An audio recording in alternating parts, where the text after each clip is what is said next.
Hey everyone, welcome back to the channel. Today we're diving into a topic that's crucial for any rider: cycling shoes and pedal compatibility.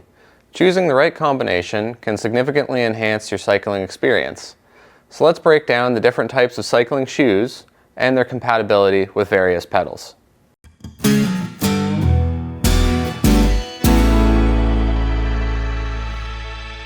We're going to start off this guide with our road shoes and pedals. Road shoes are going to be defined by a stiff sole. This is going to help a lot with power transfer and just general efficiency on the bike. They're also all going to use a 3-bolt cleat pattern, and these are going to be compatible with Shimano and Look pedals, as well as a few other brands on the market. Looking at a road cleat and pedal, you can see that they have a triangular design, which is going to match the 3-bolt pattern on the shoe. They offer a little bit less movement and more direct power transfer over the traditional SPD style pedal from mountain biking and previous generations of road pedals. But there are going to be a few different options for cleat float. Generally speaking, we would tend to recommend most riders go for the larger number for cleat float. So it's going to offer a little bit more wiggle room, a little bit more movement before you clip out. You do lose a little bit of power transfer that way, but it is going to be a little bit easier on your knees and a bit easier to get the hang of if you're just starting out. One thing to note about Look pedals in specific is that they do offer 2 different road pedal models, the Keo and the Delta. For each of these models, you are going to need a different cleat and they are not cross-compatible. The Keo is going to be the more modern and more common option for most road riders, but in specific, if you have a Peloton bike, it would have come with the older Look Delta pedals, and you will need a Look Delta cleat.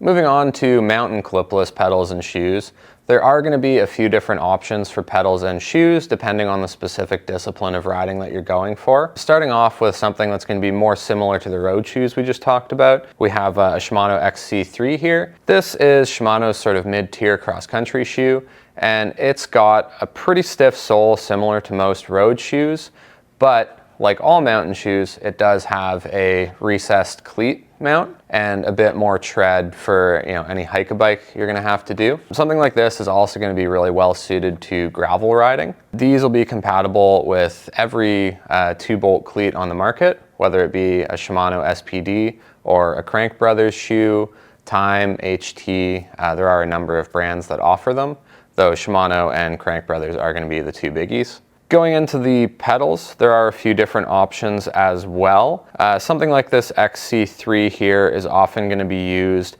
with a pedal that has very little platform to it, something like a Shimano M540 here. These are going to be nice, lightweight, have a reliable, adjustable mechanism to them, but are not going to have too much extra material around them. For the more all-mountain, enduro, trail, and downhill styles of riding, you're going to have something more like this Ride Concepts Talic here. Maintains the same cleat mechanism, but has more of a flatter skate-style sole and a bit of a sort of more skate-style look as well.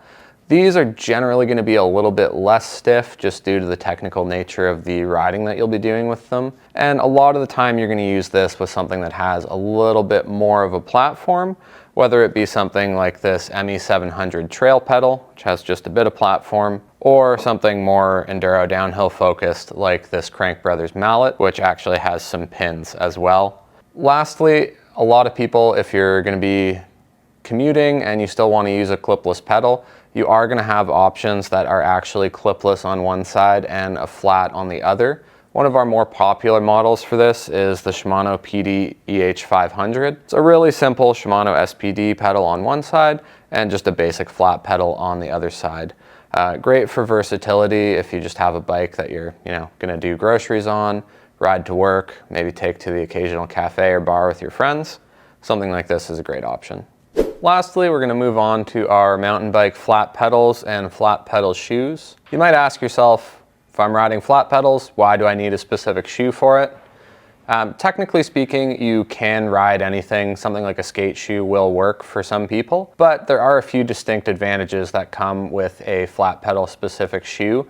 like this Ride Concepts Helion here. The first and foremost advantage is going to be the actual rubber compound on the sole of the shoe. These have a significantly more grippy compound than essentially any normal street shoe will, and that'll allow the pins on the flat pedal to really dig in there and give you a lot more grip, which is going to be really helpful in technical terrain, rock gardens where your feet might be otherwise getting bounced around on the pedal. The second advantage with flat pedal shoes is going to be the stiffness of the sole. A lot of the time people who ride these are going to be more downhill oriented riders.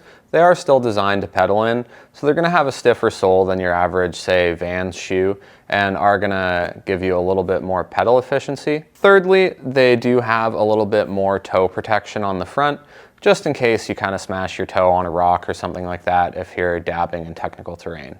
For the pedals, there's going to be a few different sort of options for material, primarily alloy pedals and compound pedals, which are going to be a sort of plastic nylon. Both are good options. The alloy pedals are going to stand up a lot better to impacts and are going to have, nice anodized colors and that kind of thing. The compound pedals are going to hit a much better price point. Both are going to have adjustable pins, and both of them will be available in different platform sizes that are going to correlate to your shoe size. So if you've got, say, like a size 12 US shoe, you probably want to go for a bigger one, or if you've got, say, a size 6 shoe, you probably want to go for the smaller one. One other option here are going to be the BMX style flat pedals. These are obviously going to be really good if you're riding a BMX bike. They're always going to be plastic or nylon. They have pins, but they're going to be made out of plastic, so they're not too aggressive if you accidentally catch a shinner.